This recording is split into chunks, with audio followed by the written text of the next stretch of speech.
다음 질문은 앞에 조주희 기자님. 저 ABC 뉴스 조주희입니다. 아까 그 성과 중에 핵 추진 잠수함을 말씀하셨는데요. 팔로우업 퀘스천을 좀 드리고 싶어요. 미국에서 워싱턴에서 아직 여전히 그 핵 추진 잠수함 관련 논의가 그 글로벌 비확산 규범을 약화시킬 수 있다는 그런 우려도 많이 제기되고 있습니다. 그래서 이번 지금 협상 과정에서 한국이 미국과 커뮤니케이션을 할 때 뭐 대한민국이 우라늄 농축이나 재처리 능력을 확보하려는 의도가 있다 없다 뭐 명확히 커뮤니케이션을 하고 계시는지, 아니면 혹은 그 부분에 있어서 지금 어떻게 로드맵을 혹은 전략을 짜고 있는지 좀 궁금하고요. 그다음에 또 하나 여쭤보고 싶은 게 있어요. 오늘 뭐 그 토픽이 민주주의 관련해서니까 K 민주주의 그러시는데, 우리가 그 대한민국이 뭐 팝, K-팝, K-뷰티, K-푸드, K자를 많이 잘 붙였어요. 네. 근데 이번에 또 K 민주주의라고 하시는데, 이게 K 민주주의가 다른 민주주의랑 뭔가 좀 뭐 독특한 유니크한 무엇이 있어서 K 민주주의라고 명명을 하셨는지 궁금하고요. 또 이거랑 관련해서 어제 제가 보니까 그 페이크 뉴스, 가짜 뉴스나 허위 정보에 대해서 좀 세게 조치를 취하자고 말씀을 하셨던 것 같아요. 그래서 태스크포스 팀을 좀 만들자 이렇게 하셨는데, 뭐 의도는 좋지만 여기서 굉장히 중요한 거는 누가 이것이 가짜 뉴스냐 거짓 정보냐를 판단을 누가 하느냐인 것 같습니다. 그래서 이 부분에 대해서 충분한 그 논의나 디스코스를 해보신 적이 있는지, 아니면 그런 논의를 앞으로 할 것인지, 그거에 대해서 좀 여쭤보고 싶습니다. 네. 질문이 3개나 되네요. Sorry. 좋은 질문 감사합니다. 우선 핵 관련된 입장을 좀 정확하게 정리를 해야 될 것 같아요.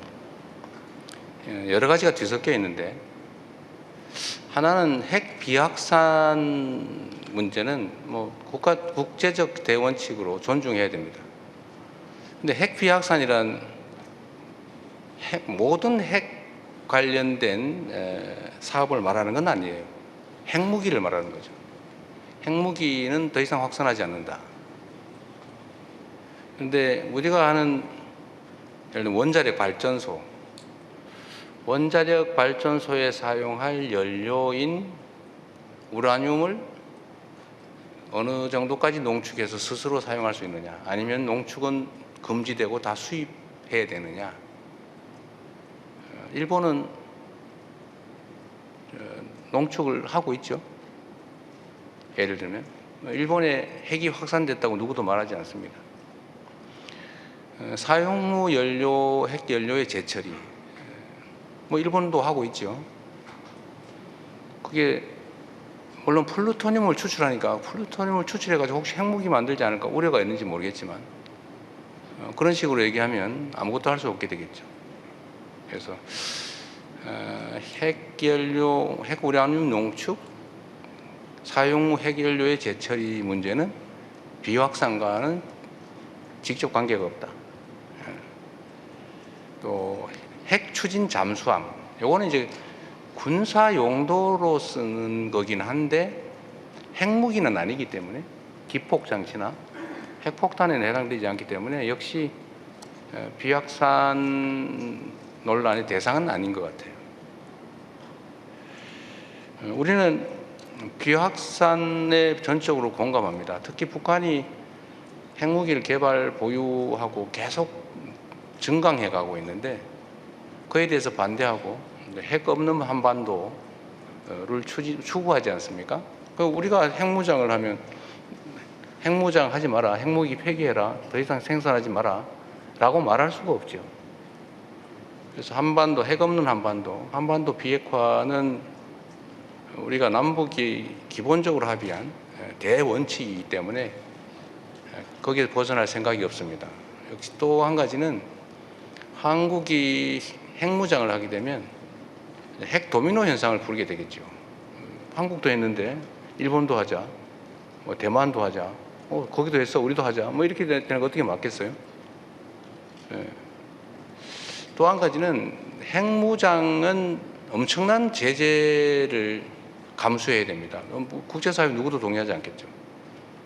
특히 한국과 원자력 협정뿐만 아니라 안보 조약까지 맺고 있는 미국이 절대로 승인할 리가 없죠. 핵무기 개발을. 이미 있는 전술핵도 다 철수했는데 결국 핵무장을 하게 되면 엄청난 국제 제재, 경제 제재 견뎌야 되고, 그러면 이제 누구 얘기처럼 북한처럼 되겠죠. 과연 우리 대한민국 경제가 견뎌낼 수 있겠냐? 우리 국민들이 감내할 수 있겠냐? 그렇게 할 수는 없죠. 또 그럴 필요도 없죠. 우리 북한에 대한 군사력 억지력 수준은 자주 말씀드리지만 대한민국의 국방비 현 지출 수준이 북한의 1년 총생산보다 1.5배가 많습니다. 국방비 지출 규모가 북한의 연간 국민 총생산 GDP의 1.5배예요. 군사력 수준도 주한미군 전력을 빼고도 세계 5위로 평가받지 않습니까? 비교가 안 되죠, 북한하고. 그러니까 지금 전 윤석열 정권에서 군사 도발을 해가지고 전쟁을 시작한 다음에 그걸 빌미로 비상계엄을 하려고 북한을 마구 자극을 했는데 북한이 반응이 없잖아요. 무인기도 보내고 풍선도 보내고 방송도 하고 그 외에도 많이 했을 것 같아요. 지금 발각이 안 돼서 그렇지. 근데 그런데도 조용하고 오히려 북진을 저지하기 위해서 철로를 끊고 도로를 끊고 장벽을 쌓고 삼중 철조망을 설치하고 있어요. 넘어올까 봐. 이게 한반도의 군사적 현실입니다. 이런 상태에서 굳이 경제 제재, 국제 제재를 감수하면서 핵무장을 한다는 것은 저는 비상식적인 행동이라고 봐요. 그래서 어제 제가 우리는 핵무장하지 않는다, 핵무장을 추진하지 않는다고 명확하게 말씀드렸던 겁니다. 말씀하신 것처럼 미국 일각에서 대통령은 이렇게 트럼프 대통령이 명확하게 핵추진 잠수함 건설 승인하겠다, 즉 원자력 협정을 바꾸든지 아니면 그 안에서 승인하겠다라고 입장을 명확하게 했어요. 또 핵 재처리, 또 우라늄 농축은 한국에서 하면 우리가 어디서 수입하냐 그랬어요. 우리 러시아에서 한 30% 수입합니다. 그랬더니 트럼프 대통령께서 그러면 그거 자체 생산하면 많이 남겠네. 그러면 동업하자 이래가지고, 그럼 5대5로 동업하기로 하고 그 동업을 누구한테 맡겼어요? 러트닉한테 맡겼어요. 그런 얘기하면 안 돼요. 네? 그렇게 편하게 얘기된 겁니다. 러트닉이 맡아서 한번 해보십시오. 이렇게 얘기했어요. 이건 보안 비밀은 아닌 것 같아서 얘기 드리는 거예요. 이게 잘 됐어요. 근데 이게 그럼에도 불구하고 이제 미국 정부 일각에서 약간 신중한 태도, 속도에 대해서도 약간 그렇게 서두를 필요가 있나 이런 태도라는 느낌이 들어요. 그 이유는 아마도 핵무장 우려 때문이 아닌가 생각을 합니다. 우리는 추측이 그래요. 그래서 우리가 명확하게 입장을 낸 겁니다. 우리는 핵무장할 생각 없다, 현실적으로 불가능하다, 해서는 안 된다 라는 점을 명확하게 해서 전 세계에 우리가 핵무장을 할 필요도 의사도 없다라는 점을 분명하게 말씀드리고, 오늘도 그 말씀을 분명하게 좀 드립니다. 그래서 이게 비핵산 규범에 위반되는 건 아니다라고 정리할 수 있겠습니다. 두 번째로 K민주주의의 독특성, 유니크한 점이 뭐냐 이렇게 말씀하셨습니다. 대한민국은 말씀하신 것처럼 팝, 드라마, 무비, 푸드 등등 여러 측면에서 독특함을 가지고 있죠. 그리고 지금은 거의 개화해서 만개하는 상태라고 보여집니다. 만개해 가는 상태. 저는 이거보다 제가 K민주주의란 말은 제가 만든 말인데 대한민국 민주주의에 독특함이 있다, 특징이 있다고 생각합니다. 그게 뭐냐면 집단지성에 의한 평화적이고 아름다운 직접성이죠. 맡기지 않고 직접 행동한다. 행동하되 폭력적이지 않게 평화적으로 아름답게 한다. 그리고 포기하지 않는다. 그런 특성이 있다고 생각해요. 우리는 민주주의라고 하면 보통 배우는 게 그리스 아테네를 생각하죠. 아고라 광장을 생각합니다. 근데 그게 다 사라졌죠. 그 직접성이 다 간접 민주주의로 바뀌었습니다. 근데 우리는 끊임없이 직접 민주주의를 추구하죠. 그리고 외면하지 않습니다. 남의 일이라고. 참여하죠. 참여 욕구가 아주 강해요. 직접 행동해요. 행동하되 평화적입니다. 보통 우리는 집단 행동을 하면 딱 첫 번째 떠오르는 게 파괴 아닙니까? 방화, 파괴, 폭력. 원래 수천 수만 명이 모이면 첫 번째 벌어지는 일이 불 지르고 창문 깨고 가게 약탈하고 누군가가 폭행당하고 이런 장면이죠. 대한민국은 그런 전통이 아예 없어요. 80년 5월 광주에서도 군대가 먼저 총질을 했기 때문에 벌어진 일이지 시민들이 먼저 폭력행동하지 않았습니다. 87년 민중항쟁 때도 마찬가지죠.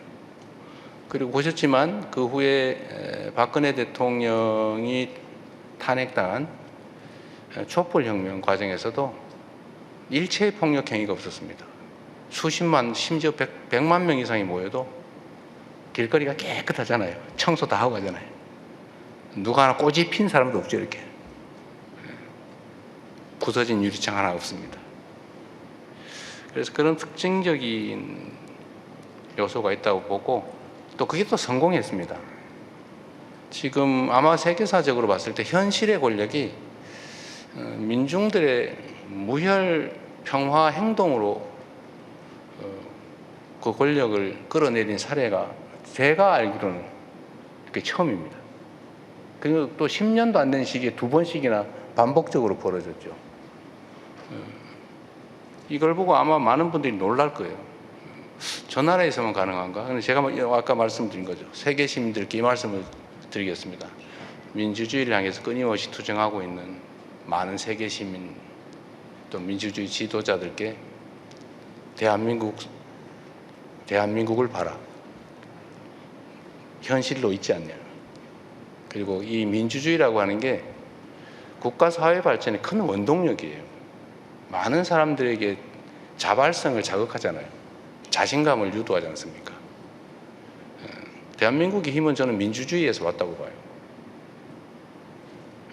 각각의 개성과 인격과 인권이 존중되는 사회, 사람을 귀히 여기는 사람이 곧 하늘이다.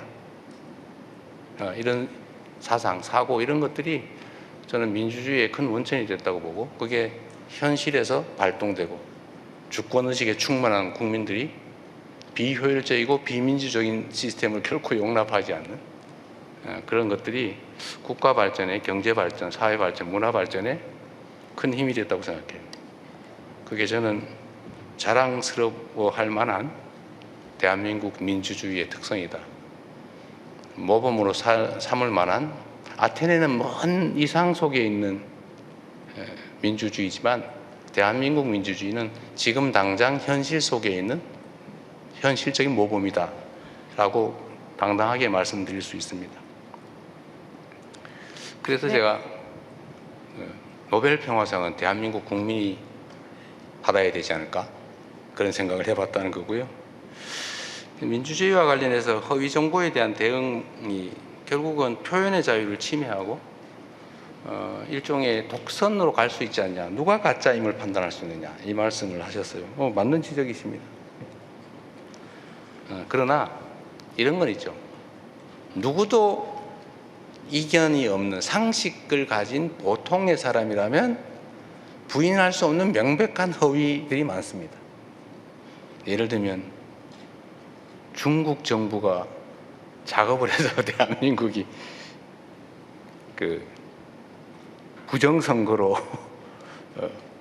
대통령이 뽑혔다. 이런 주장이 있잖아요. 부정선거를 했으면 윤석열 대통령은 왜 당선됐습니까? 트럼프 대통령께서도 이번에 한국을 방문하고 귀국하고 난 다음에 그 홈페이지에 올린 글에서 써놨잖아요. 부정선거는 없다. 명백하죠. 그런 것들 또는 뭐 그 외에도 많습니다. 상식적으로 그냥 아무나 보통의 사람이 판단했을 때 명백한 허위. 근데 이게 선동의 소재로 사용되는 거 이런 것들은 막아야죠. 우리가 가치 판단의 영역, 그러니까 팩트가 아니고 의견의 영역은 손대지 않는다.